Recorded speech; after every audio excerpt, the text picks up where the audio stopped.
ಆರೋಪಿಗಳು ಬಿಜೆಪಿ ಮತ್ತು ಸಂಘ ಪರಿವಾರದವರಾದೊಡನೆ ನ್ಯಾಯ ಯಾಕೆ ದಿಕ್ಕು ತಪ್ಪತೆ? ಮಾಲೆಗಾಂವ್ ಪ್ರಕರಣದಲ್ಲಿ ತಪ್ಪೊಪ್ಪಿಗೆಗಳು, ಸಾಕ್ಷ್ಯಗಳು ಮತ್ತು ಅಧಿಕೃತ ಎಟಿಎಸ್ ವರದಿಗಳನ್ನೆಲ್ಲ ಯಾಕೆ ನಿರ್ಲಕ್ಷಿಸಲಾಯಿತು? ಹೇಮಂತ್ ಕರ್ಕರೆ ಅವರ ಮರಣದ ನಂತರ ಅವರು ನಿರ್ವಹಿಸಿದ್ದ ತನಿಖೆಯನ್ನು ಯಾಕೆ ಸಮಾಧಿ ಮಾಡಲಾಯಿತು? ಬಾಂಬ್ ಸ್ಫೋಟಗಳು ಅಭಿನವ ಭಾರತ ಮತ್ತು ಸಂಘದ ಅಂಗಸಂಸ್ಥೆಗಳೊಂದಿಗೆ ಸಂಬಂಧ ಹೊಂದಿದ್ದರೂ ನ್ಯಾಯಾಲಯವೇಕೆ ಅಲ್ಲಿನ ಯಾವುದೇ ಪಿತೂರಿಯನ್ನು ಕಾಣ್ತಾ ಇಲ್ಲ? ಹಿಂದುತ್ವ ಭಯೋತ್ಪಾದನೆಯ ಕುರುಹುಗಳನ್ನೇ ಇಲ್ಲವಾಗಿಸುವುದು ವ್ಯವಸ್ಥಿತವಾಗಿ ನಡೀತಾ ಇದೆಯಾ? ಭಯೋತ್ಪಾದಕ ಆರೋಪಿಗಳು ದೋಷಮುಕ್ತರಾಗಿ ಅಧಿಕಾರ ಸ್ಥಾನದಲ್ಲಿ ಹೋಗಿ ಕೂರುವುದು ಸಾಧ್ಯವಾಗ್ತದೆ ಎಂದಾದರೆ ಇದು ಯಾವ ರೀತಿಯ ಪ್ರಜಾಪ್ರಭುತ್ವ? ಮಾಲೆಗಾಂವ್ ಸ್ಫೋಟ ಪ್ರಕರಣದ ಆರೋಪಿಗಳು ಖುಲಾಸೆಯಾದ ಬಳಿಕ ಹಿರಿಯ ವಿದ್ವಾಂಸ ಕ್ರಿಸ್ಟೋಫರ್ ಜಫರ್ಲೋಟ್ ಅವರು ಮಾಡಿರುವ ವಿಶ್ಲೇಷಣೆಯನ್ನು ಇವತ್ತಿನ ವಿಡಿಯೋದಲ್ಲಿ ನಾವು ಚರ್ಚಿಸೋಣ. ನೀವಿನ್ನೂ ವಾರ್ತಾ ಭಾರತಿ ಚಾನೆಲ್ ಸಬ್ಸ್ಕ್ರೈಬ್ ಮಾಡಿಲ್ಲ ಎಂದಾದರೆ ಈಗಲೇ ಈ ವಿಡಿಯೋದ ಕೆಳಗೆ ಕಾಣುವ ಸಬ್ಸ್ಕ್ರೈಬ್ ಬಟನ್ ಹಾಗೂ ಬೆಲ್ ಐಕನ್ ಅನ್ನು ಒತ್ತಿಬಿಡಿ. ಈ ವಿಡಿಯೋವನ್ನು ಕೊನೆಯವರೆಗೂ ನೋಡಿ, ಈ ಬಗ್ಗೆ ನಿಮ್ಮ ಅಭಿಪ್ರಾಯವನ್ನು ಕೆಳಗೆ ಕಮೆಂಟ್ ಮಾಡಿ ಹಾಗೂ ಇದರ ಲಿಂಕ್ ಅನ್ನು ನಿಮ್ಮ ಬಂಧು ಮಿತ್ರರಿಗೆ ವಾಟ್ಸ್ಆಪ್ ಮಾಡಿ. 2008ರ ಸೆಪ್ಟೆಂಬರ್ನಲ್ಲಿ ನಡೆದ ಮಾಲೆಗಾಂವ್ ಸ್ಫೋಟ ಪ್ರಕರಣದ ಎಲ್ಲ ಆರೋಪಿಗಳನ್ನು ಖುಲಾಸೆಗೊಳಿಸಿದ ತೀರ್ಪು ಕಳೆದ ವಾರ ಬಂತು. ಸ್ಫೋಟ ಯಾವುದೇ ಪಿತೂರಿಯ ಭಾಗವಾಗಿದೆ ಎಂದು ಸಾಬೀತುಪಡಿಸಲು ಸಾಕಷ್ಟು ಪುರಾವೆಗಳಿಲ್ಲ ಅಂತ ಕೋರ್ಟ್ ಹೇಳಿತು. ಇದರೊಂದಿಗೆ ಮುಂಬೈ ಎಟಿಎಸ್ ಮುಖ್ಯಸ್ಥರಾಗಿದ್ದ ಹೇಮಂತ್ ಕರ್ಕರೆ ಅವರು ಸಿದ್ಧಪಡಿಸಿದ್ದ ವರದಿಯು ಮುಂಬೈ ದಾಳಿಯಲ್ಲಿ ಅವರು ಬಲಿಯಾದ ಬಳಿಕ ಬದಿಗೆ ಸರಿದು ಹೋಯಿತು. 2011ರ ಸ್ವಾಮಿ ಅಸೀಮಾನಂದರವರ ತಪ್ಪೊಪ್ಪಿಗೆಗೂ ಈ ತೀರ್ಪು ವ್ಯತಿರಿಕ್ತವಾಗಿದೆ. ಹೇಮಂತ್ ಕರ್ಕರೆ ವರದಿ 2 ಕಾರಣಗಳಿಗಾಗಿ ಮುಖ್ಯವಾಗಿತ್ತು. ಮೊದಲನೆಯದಾಗಿ, ಅದು ಮಾಲೆಗಾಂವ್ ಸಂಚಿನ ಪಾತ್ರಧಾರಿಗಳು ಅಭಿನವ ಭಾರತ ಸಂಘಟನೆಗೆ ಸೇರಿದವರ ಬಗ್ಗೆ ಸಾಕಷ್ಟು ಮಾಹಿತಿ ಒದಗಿಸುತ್ತದೆ. ಎರಡನೆಯದಾಗಿ, 2007-2008ರಲ್ಲಿ ಆ ಸಂಘಟನೆ ನಡೆಸಿದ ಸಭೆಗಳ ಟ್ರಾನ್ಸ್ಕ್ರಿಪ್ಷನ್ಗಳನ್ನು ಮತ್ತು ಆ ಸಭೆಗಳಲ್ಲಿ ಭಾಗವಹಿಸಿದವರಲ್ಲೊಬ್ಬರು ಮಾಡಿಕೊಂಡಿದ್ದ ಮರುದಾಖಲೆಗಳನ್ನು ಆ ವರದಿ ಹೊಂದಿತು. ಈ ಅಭಿನವ ಭಾರತ ಎನ್ನುವುದು 1905ರಲ್ಲಿ ಪೂನಾದಲ್ಲಿ ವಿ.ಡಿ. ಸಾವರ್ಕರ್ ಪ್ರಾರಂಭಿಸಿದ ಚಳುವಳಿಯ ಮುಂದುವರಿಕೆಯಾಗಿತ್ತು.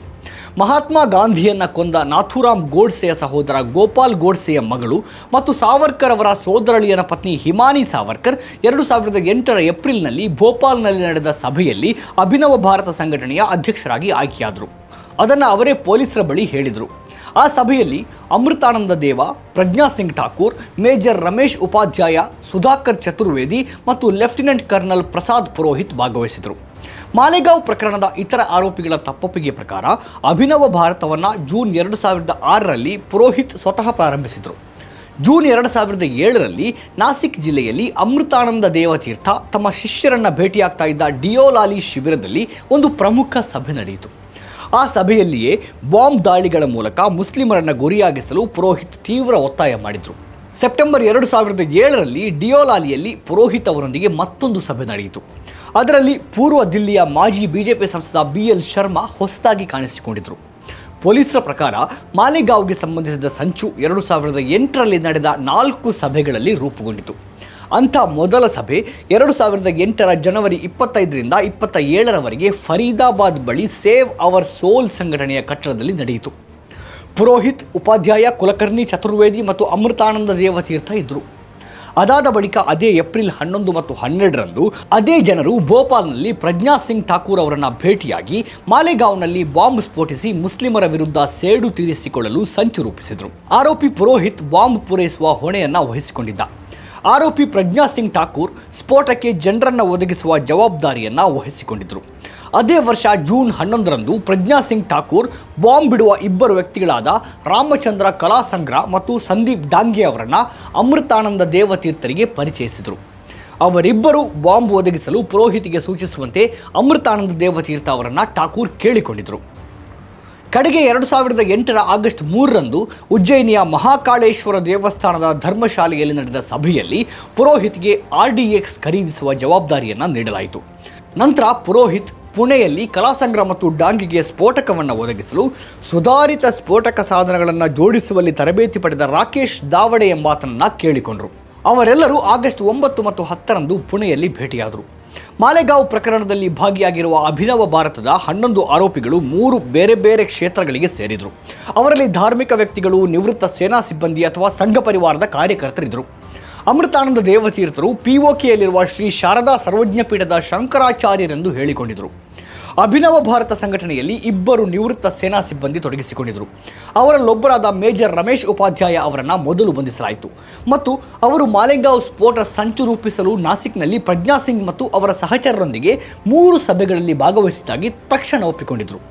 ಗುಂಪಿನ ಪ್ರಮುಖ ವ್ಯಕ್ತಿ ಲೆಫ್ಟಿನೆಂಟ್ ಕರ್ನಲ್ ಪ್ರಸಾದ್ ಪುರೋಹಿತ್ ಮತ್ತು ಉಪಾಧ್ಯಾಯ ಯುವ ಕಾರ್ಯಕರ್ತರಿಗೆ ಮಿಲಿಟರಿ ತರಬೇತಿ ನೀಡಿದರು ಮತ್ತು ಸ್ಫೋಟಕವನ್ನು ಖರೀದಿಸುವಲ್ಲಿ ಪ್ರಮುಖ ಪಾತ್ರ ವಹಿಸಿದರು.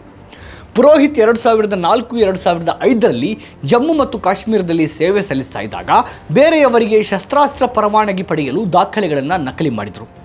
2008ರ ಜುಲೈ-ಆಗಸ್ಟ್ನಲ್ಲಿ ಮಧ್ಯಪ್ರದೇಶದ ಪಂಚಮರ್ಹಿಗೆ ಬಂದ ನಂತರ ಅವರು ತರಬೇತಿ ಶಿಬಿರಗಳನ್ನು ಆಯೋಜಿಸಿದರು.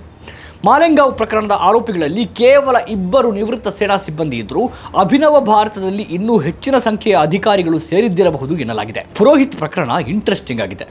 ಅವರು ಹಿಂದೂ ರಾಷ್ಟ್ರೀಯವಾದಿ ನಾಯಕರೊಂದಿಗೆ ಒಡನಾಟದಲ್ಲಿದ್ದರು. ಅವರು ಸಾವರ್ಕರನ್ನು ಆರಾಧಿಸ್ತಾ ಇದ್ರು ಮತ್ತು ಸಾವರ್ಕರ್ ಪುಸ್ತಕಗಳನ್ನು ತಮ್ಮ ಬಳಿಯಿಂದ ತೆಗೆದುಕೊಳ್ತಾ ಇದ್ರು ಎಂಬುದನ್ನು ಹಿಮಾನಿ ಸಾವರ್ಕರ್ ಹೇಳಿದ್ದಾರೆ. ಇನ್ನು ಅಭಿನವ ಭಾರತದಲ್ಲಿ ಸಂಘ ಪರಿವಾರದ ಸದಸ್ಯರು ಇದ್ದರು. ಪ್ರಜ್ಞಾ ಸಿಂಗ್ ಠಾಕೂರ್ ಕೂಡ ಅಂಥ ಒಬ್ಬರು. ಅಭಿನವ ಭಾರತದ ಮಧ್ಯಪ್ರದೇಶ ಶಾಖೆಯನ್ನು ಸ್ಥಾಪಿಸಿದ ಸಮೀರ್ ಕುಲಕರ್ಣಿ ಕೂಡ RSS ಕಾರ್ಯಕರ್ತರಾಗಿದ್ದ. ಅಭಿನವ ಭಾರತದಲ್ಲಿದ್ದ ಮತ್ತೊಬ್ಬ ಸಂಘ ಪರಿವಾರದ ಕಾರ್ಯಕರ್ತ ಅಂದರೆ BL ಶರ್ಮಾ. 1940ರಿಂದ RSS ಕಾರ್ಯಕರ್ತನಾಗಿದ್ದ ಶರ್ಮಾನನ್ನು ರಾಮ ಜನ್ಮಭೂಮಿ ಚಳವಳಿಯ ಸಂದರ್ಭದಲ್ಲಿ ಸಂಘ BJPಗೆ ಸೇರಿಸಿತು. 1991 ಮತ್ತು 96ರಲ್ಲಿ ಪೂರ್ವ ದಿಲ್ಲಿಯ ಸಂಸದರಾಗಿದ್ದ ಅವರು 1997ರಲ್ಲಿ ಸಂಸದ ಸ್ಥಾನಕ್ಕೂ BJP ಸದಸ್ಯತ್ವಕ್ಕೂ ರಾಜೀನಾಮೆ ನೀಡಿದರು. ನಂತರ ಅವರು VHP ಕೆಲಸದ ಕಡೆಗೆ ಗಮನ ಹರಿಸಿದರು. ಅಭಿನವ ಭಾರತದ ಕಾರ್ಯತಂತ್ರವೆಂದರೆ ಸಂಘ ಪರಿವಾರ ವಿಫಲವಾದಾಗ ಅದರ ಜಾಗದಲ್ಲಿ ನಿಲ್ಲುವುದಾಗಿತ್ತು. ಸಂಘ ಪರಿವಾರದ ಸಿದ್ಧಾಂತ ಮತ್ತು ಅಜೆಂಡಾವನ್ನು ಅವರು ಪ್ರಶ್ನಿಸ್ತಾ ಇರಲಿಲ್ಲ. ಸಂಘ ಪರಿವಾರ ನಾಯಕರೊಂದಿಗೆ ಹೆಚ್ಚು ಹೊಂದಾಣಿಕೆ ಇರ್ತಾ ಇತ್ತು. ಪುರೋಹಿತ್ ಅವರು ಪ್ರವೀಣ್ ತೊಗಾಡಿಯ ಜೊತೆಗೆ ಸಂಪರ್ಕದಲ್ಲಿದ್ದರು. ಅಭಿನವ ಭಾರತ ಕೂಡ ಭಾರತದ ಸಂವಿಧಾನ ಬದಲಿಸುವ ನಿಶ್ಚಯ ಮಾಡಿತ್ತು. ನಮಗೆ ಸನಾತನ ಧರ್ಮ, ವೈದಿಕ ಧರ್ಮ ಬೇಕು ಎಂದು ಪುರೋಹಿತ್ ಫರೀದಾಬಾದ್ನ ಸಭೆಯಲ್ಲಿ ಹೇಳಿದ. ಫರೀದಾಬಾದ್ನಲ್ಲಿ ಚರ್ಚಿಸಲಾದ ಸಂವಿಧಾನದ ಕರಡಿನಲ್ಲಿ ಹಿಂದೂ ರಾಷ್ಟ್ರಕ್ಕೆ ಹಾನಿಕಾರಕ ಆಲೋಚನೆಗಳನ್ನು ಹೊಂದಿರುವ ಜನರ ವಿರುದ್ಧ ರಾಜಕೀಯ ಬಹಿಷ್ಕಾರ ಮತ್ತು ಅವರಲ್ಲಿ ಕೆಲವರನ್ನು ಕೊಲ್ಲುವ ಬಗ್ಗೆ ಹೇಳಲಾಗಿತ್ತು. ಪುರೋಹಿತ್ ಅಂತೂ ಮುಸ್ಲಿಮರನ್ನು ಭಯಭೀತಗೊಳಿಸಲು ಬಯಸಿದ್ದ.